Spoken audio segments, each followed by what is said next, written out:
Comme chaque année, le Cercle des économistes nous donne rendez-vous le premier week-end du mois de juillet à Aix-en-Provence pour les rencontres économiques. Cette année, ce sont les 12e rencontres du Cercle des économistes.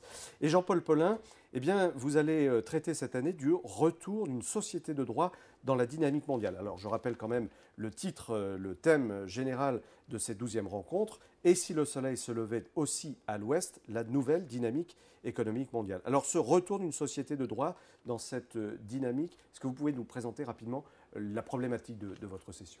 Bien écoutez, parmi les avantages comparatifs que peut avoir une économie, il y a sans doute la qualité des institutions. On a pris l'habitude de parler de la croissance en termes de facteurs de production, de progrès techniques, mais il faut voir que, en réalité, les institutions concourent également à la croissance et donc peuvent être un avantage comparatif, et notamment un avantage comparatif des pays avancés dans lesquels on peut considérer que l'état de droit, c'est-à-dire la lutte contre la corruption, mais aussi la valeur de la démocratie, des institutions de façon générale, peut être en effet favorable à la croissance de ces pays. Alors, est-ce que l'absence de démocratie, justement, dans le monde ne freine pas ce mouvement? Est-ce qu'il n'y a pas un gros problème à ce niveau? On peut penser en effet que c'est le cas. On peut penser par exemple que le fait qu'il n'y ait pas de démocratie ou qu'il y ait beaucoup de corruption, que l'état de droit ne soit pas respecté, eh bien ça empêche la conclusion de contrats, que ça empêche de faire des affaires de façon formelle, pour reprendre l'expression de doing business de la Banque mondiale, de même qu'on peut penser que l'allocation des ressources doit être moins bonne s'il est plus préférable de faire dans la corruption ou de faire dans des activités informelles plutôt que d'agir sur un marché. Donc en effet, c'est sans doute un point important pour les pays avancés. Cela dit, si vous regardez empiriquement, le fait est loin d'être validé.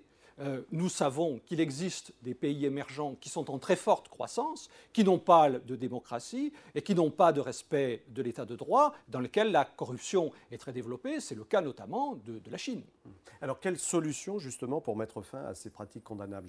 Je pense que vos invités vont nous donner quelques idées en la matière. Bien sûr. D'abord, on peut penser qu'il y a des trous, en quelque sorte, dans le droit, la façon dont il est écrit, mais surtout dans la façon dont il est mis en œuvre.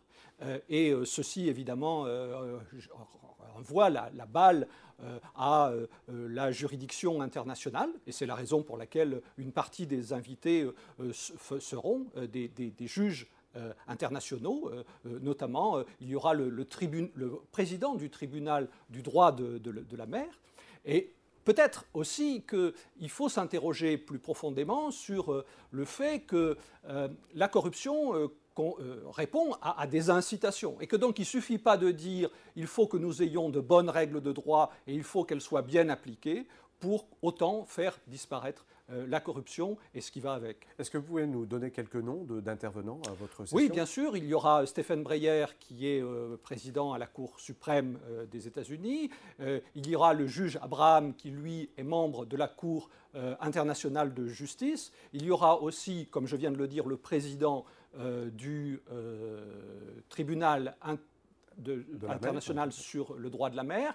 Et puis, il y aura aussi Pietro Grasso, qui est le procureur en chef anti-mafia en Italie, ce qui, évidemment, promet peut-être des révélations sur la façon dont cette question est traitée en Italie. Et en tout cas, un service de sécurité renforcé au cours de ce premier week-end d'Aix-en-Provence. Je l'espère vivement. Merci beaucoup, Jean-Paul Paulin. Donc, je renvoie les 6, 7 et 8 juillet prochains pour cette 12e rencontre du Cercle des économistes. À très bientôt.